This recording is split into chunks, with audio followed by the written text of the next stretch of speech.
I'm Patty Parsons, and welcome to That's My Story. It's always so exciting for me when I get to have a guest on that I met maybe 6 years ago when I was on Rogers on a show called Parsons Live. And I get to introduce you to my friend Shawn Avery. Hello, Shawn. Welcome to That's My Story. I almost said Parsons Live. That would have been a faux pas. But Shawn, we met on Parsons Live. Yeah. No, thanks for the invite to have me come back on. Oh, it's like my pleasure.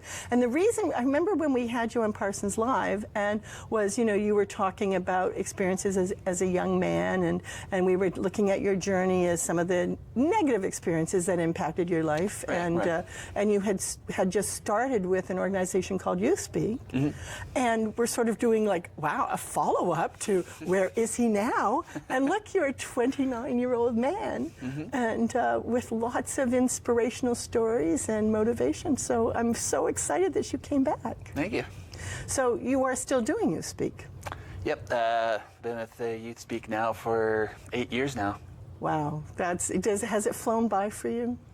Yeah. It's like that saying goes, time flies when you're having fun, right?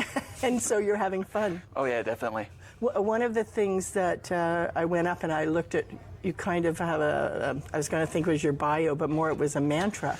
And I was hoping you would share what your saying says under your name, and I was hoping you would read it for our audience because I think it speaks to who you are. And so if you could just read this as your speaker and share that with our audience today. Yeah, definitely. So a smile can hide many feelings, fear, sadness, heartbreak, but it also shows one other thing, strength. And after going through anxiety in grade 4, being diagnosed with Asperger's syndrome and depression due to bullying, I was afraid to talk to other people about my feelings and wanting to drop out of school. Now I can say being thankful from all the support systems that I have such a contagious smile. So let's see that smile. And indeed, it is a contagious smile. These are very powerful words. Mm-hmm. It's from a very powerful young man who's obviously had a lot of experience. And so this is called That's My Story. So why don't we start with your story?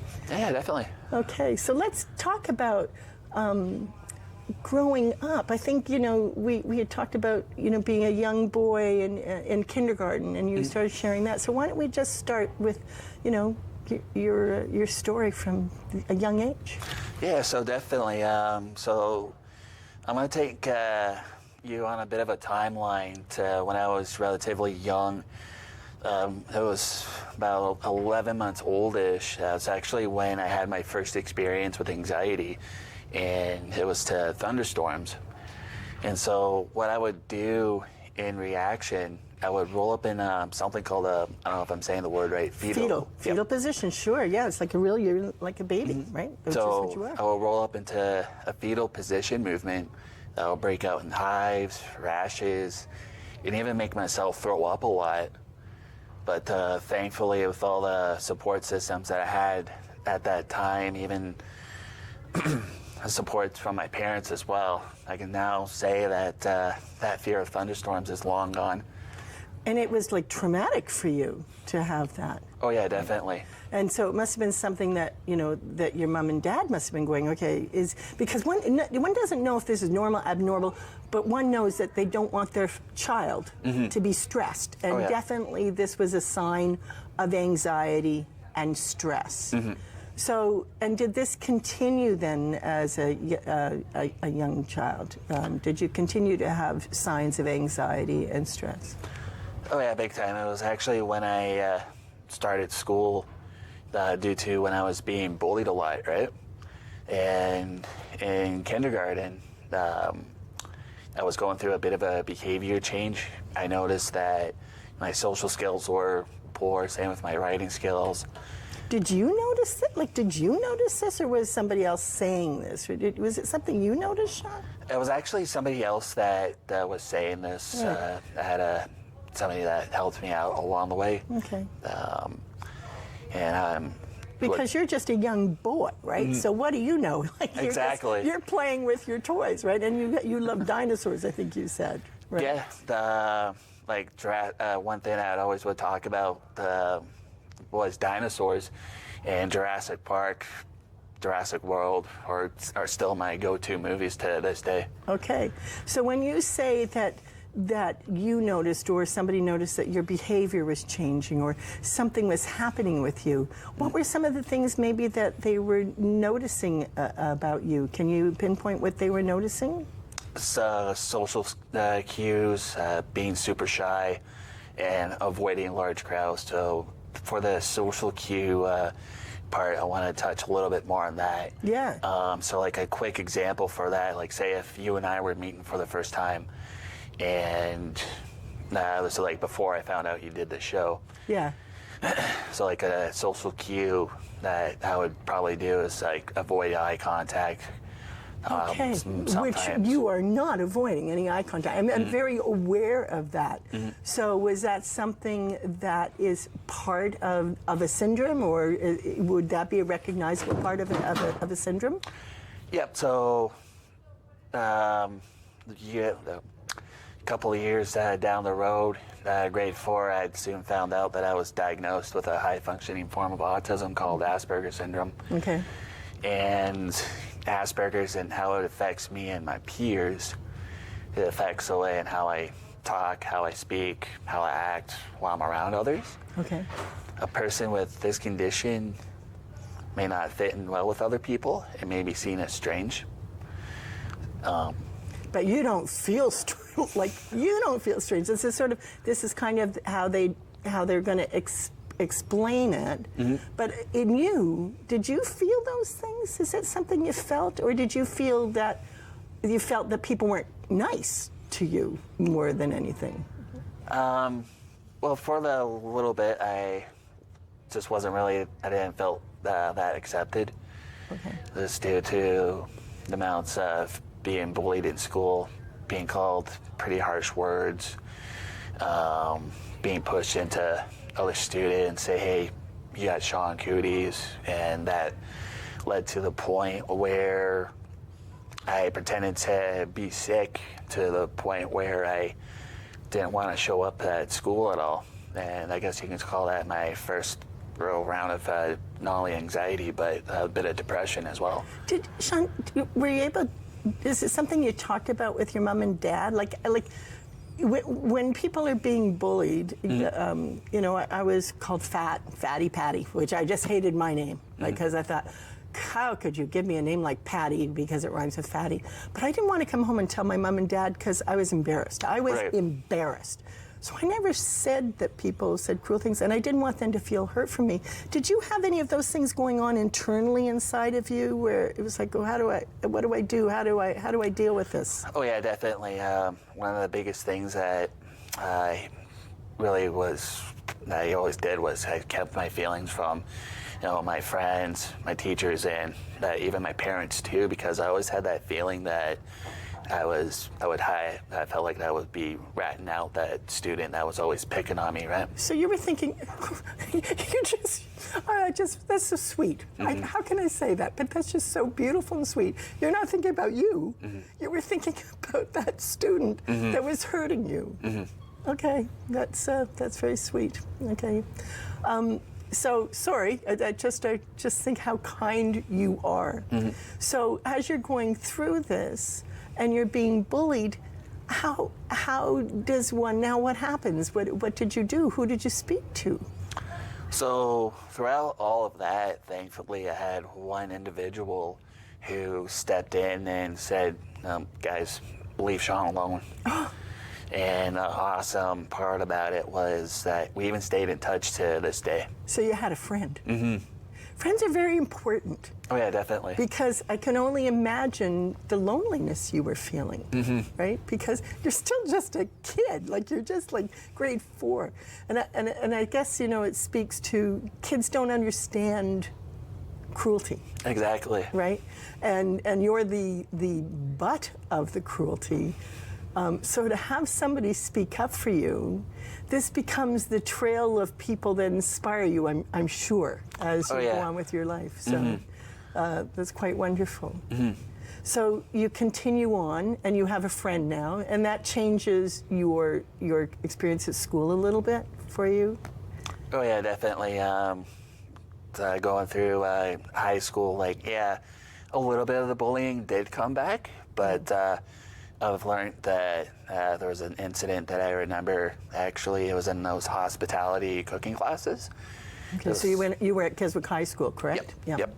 And I noticed that my binders and all that stuff was vandalized because I wasn't too sure where to put my stuff at that time, right?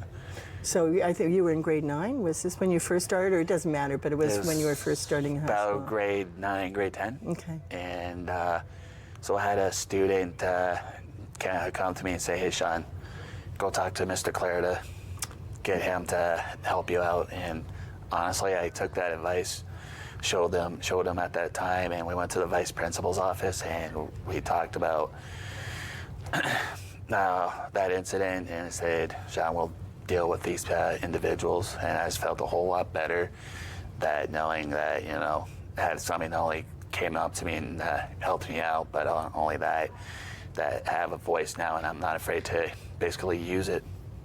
Wow, so that was impactful, because when people are doing unkind things, how do you understand what they're doing and why? Like, it's exactly. Like, why do you want to pick on me? Or what's the motive behind it? Yeah, what's the motive behind it? So Mr. C, I believe, is what he was respectfully called. God bless Mr. C. Mm-hmm. He was one of the people that came along in your life. Yeah, definitely. I could take up this whole show and talk about forever about him, but definitely he definitely helped me out a lot. I've had a lot of awesome teachers at Keswick High, but he's definitely the one that really stood out the most. Wonderful. So, as we go on this journey, we are going to be talking about some of the people that have inspired you and how that impacts you to become a leader of youth. Mm-hmm. And we're going to continue on because we're going to be coming up to break, and I can't wait to continue on with the story of you, who I think is just a courageous, inspiring young man. So thank you, and we'll be right back on That's My Story with Shawn Avery.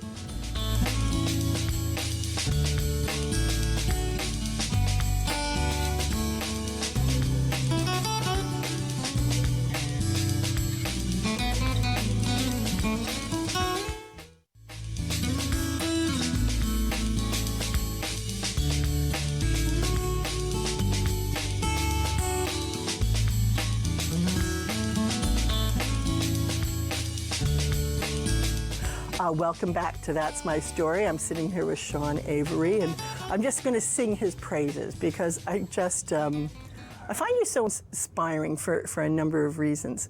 But I think the most inspiring thing to me is that when a lot of people take negative things and then instead of going a positive route, they find justification for not living their best life. Mm-hmm.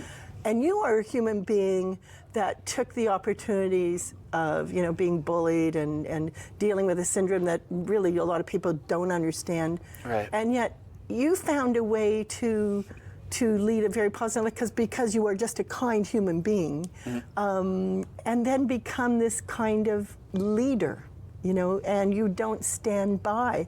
And I think one of the things we talked about, as we've talked about previously, you had many people that inspired you to move, keep moving. Mm-hmm. And I think, we will talk about those people that continue to have been a part of your life. Mm-hmm. So we left off with Mr. Clarida, who you said you could do a whole show on. Yeah.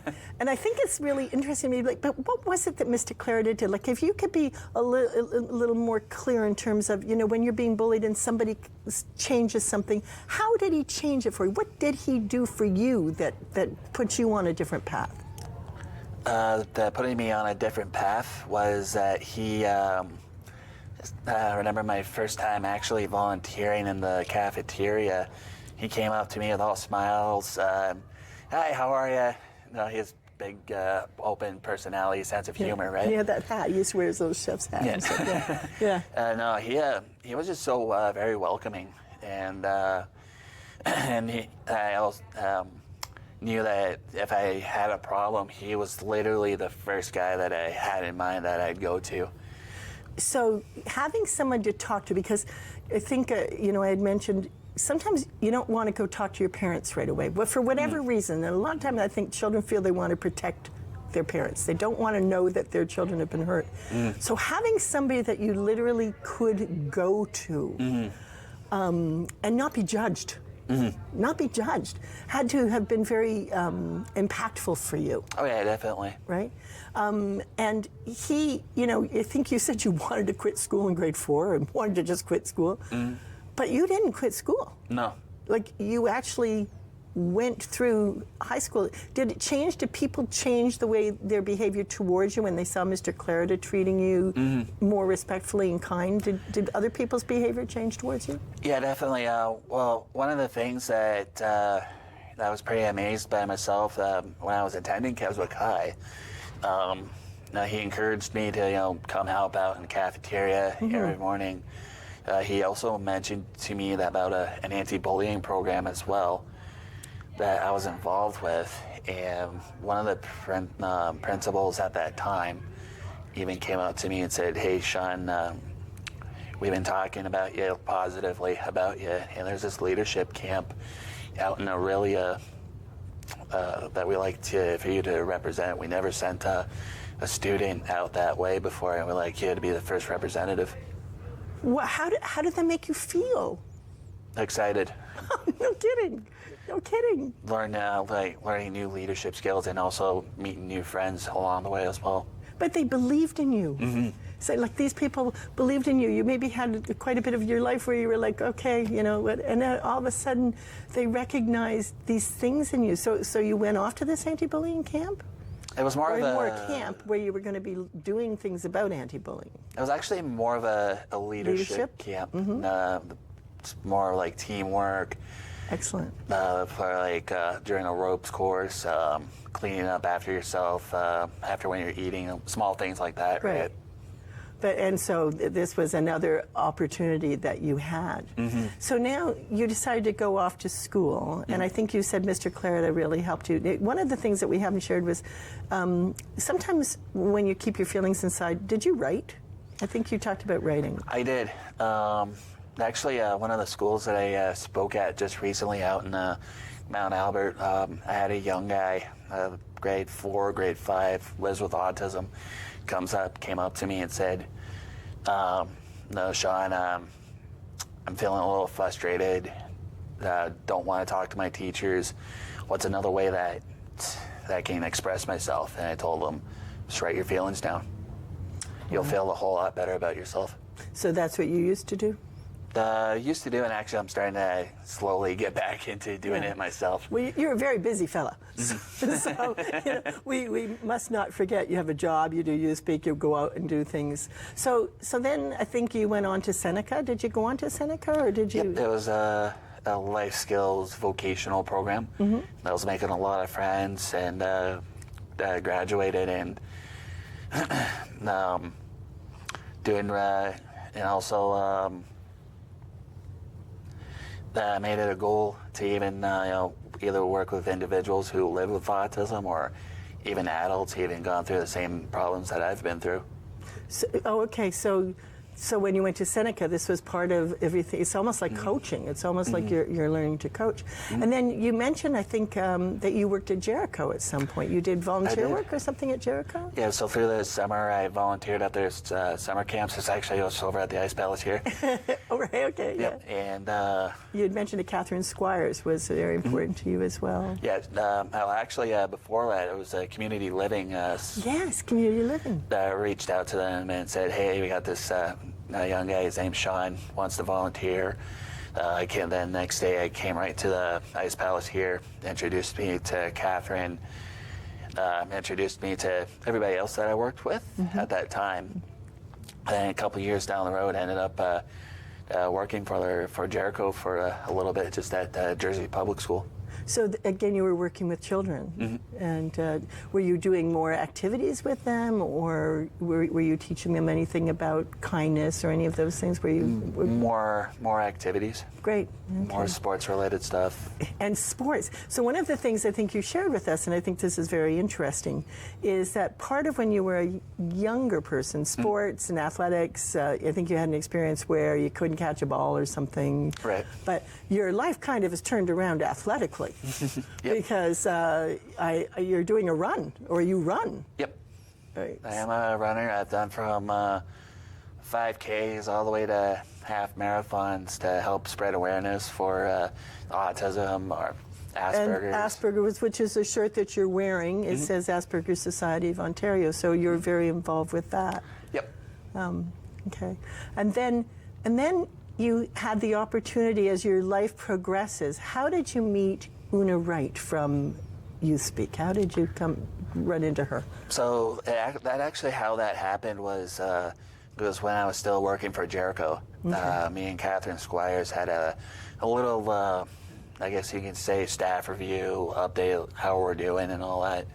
And kind of opened up to her about my experiences of being bullied, living with Asperger's and all that. And she brought that up, that maybe I should look into get a hold of Una Wright. She's the founder for Youth Speak. And I was like, no, give me that number and I'll give her a call. And she did mention also to me, Catherine did mention to me that just so you know, it is, you will be public speaking. Ah!